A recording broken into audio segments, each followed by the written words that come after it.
Hi, this is Politics Girl, and this is the argument for Democrats.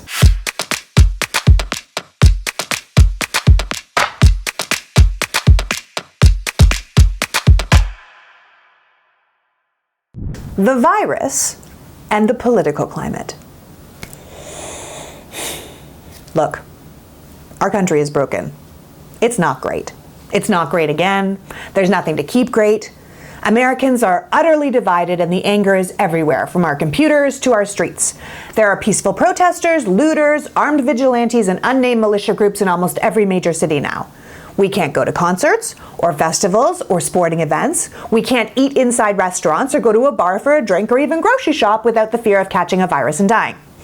Our kids are either in school in our homes or in danger in their schools. The pandemic is causing trillions of dollars in damage to our economy and pushing millions of people towards starvation and poverty.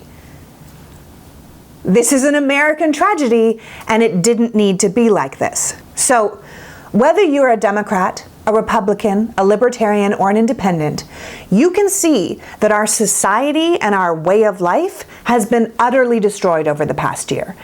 And you don't have to be of one political party or another to wish it wasn't like this. It doesn't matter how you feel about previous presidents, whether you liked them, whether you hated them. You know it wasn't like this under them. The chaos we are currently living through, this has all happened under the watch and command of President Trump. And as we come up on this election, you have to ask yourself if we're on the right path or if we should try something else. No matter what we want to be true, the facts are there is no normal to return to until we've dealt with the virus. You could open every single business and pro sport, concert venue, restaurant in America, and most people still wouldn't go if there was a chance that they could die or kill someone else by being there. The coronavirus has been in America since February, maybe even earlier, and we still have no national plan to deal with it. The president told Bob Woodward on tape in February it was a plague, but he told us it was 15 cases going down to 0. The post office was prepared to send a free mask to everyone in America in April, but the Trump administration rejected the program and has only continued to muddy the waters about masks ever since. We had a coronavirus task force led by the vice president and the president's son-in-law, who looked at the data and concluded that the virus wasn't really worth dealing with because it was only affecting blue states, and they didn't vote for them. As someone in a blue state, I find that despicable. But if you're a red voter in a blue state, that should really chap your hide. We have no infrastructure in place to get protection to our frontline workers or increase testing and tracing. We're still fighting about masks, despite the fact that Trump's own CDC told us they are our best and strongest defense against the virus, and the president himself, who mocked Joe Biden at the first debate for always wearing a mask, has actually contracted COVID himself. There's inconsistent information on our national websites. There's conflicting information coming out of the White House and from the president's own doctors. Governors who were left to fend for themselves were forced to source equipment from outside vendors and often ended up bidding against each other for the same products. You know who pays when the prices go up? The American taxpayer. A nationally negotiated order from the federal government back in March would have got every state what they needed and kept the prices low. But the Trump government refused to do anything.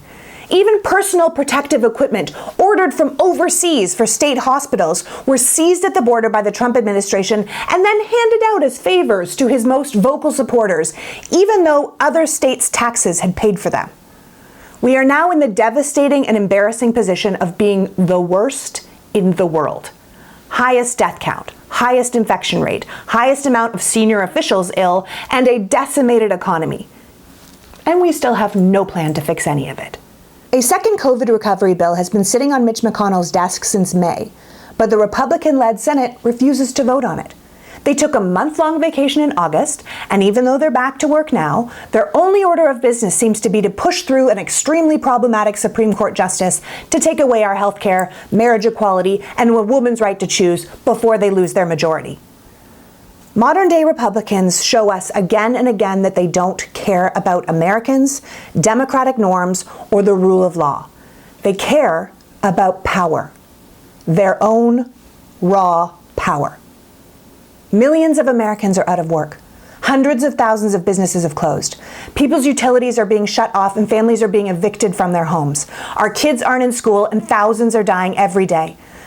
The virus couldn't have been completely avoided. It's a worldwide pandemic. President Trump doesn't deserve blame for it coming here. He deserves blame for making it a far worse crisis than it needed to be. And even as his own White House, Senate, and executive continues to fall ill all around him, they still don't take it seriously. They still don't have a plan. These are absolutely desperate times, and the current Republican Party just refuses to acknowledge it. I don't know about you, but I need this to stop. I need a leader with a plan. I want to safely see my friends and family. I want my kid to go to school. I want to go to a movie or dinner. I want to get my hair cut. Mostly I just want to feel safe, and I want you to feel safe. I want a leader that says this is a problem we have to fix, and not one that pretends it hasn't killed over 200,000 of us and affected so many more. I want our lives to matter to our leader. I want a leader who will look to the scientists because whatever we're doing isn't working. I don't know what to do. Your friend on Facebook doesn't know what to do. The president clearly doesn't know what to do. I want a leader who knows what he doesn't know and has the humility to defer to the experts. I want a leader who says, look, my job is to keep my people safe, to keep them employed, their children in school, and their lives respected. Help me do that. Help me stop this virus. Joe Biden has a plan and a team of experts in place to execute that plan on day one of his presidency. Trump has no plan. He doesn't plan to have a plan, and he's currently COVID positive himself. And he's telling people, don't let it affect your lives. This isn't left versus right. It's reality versus fantasy. The virus is here. Hundreds and thousands of people are dead. We need a roadmap on how we're going to fix it, and we need a leader willing to read a map. This cannot continue.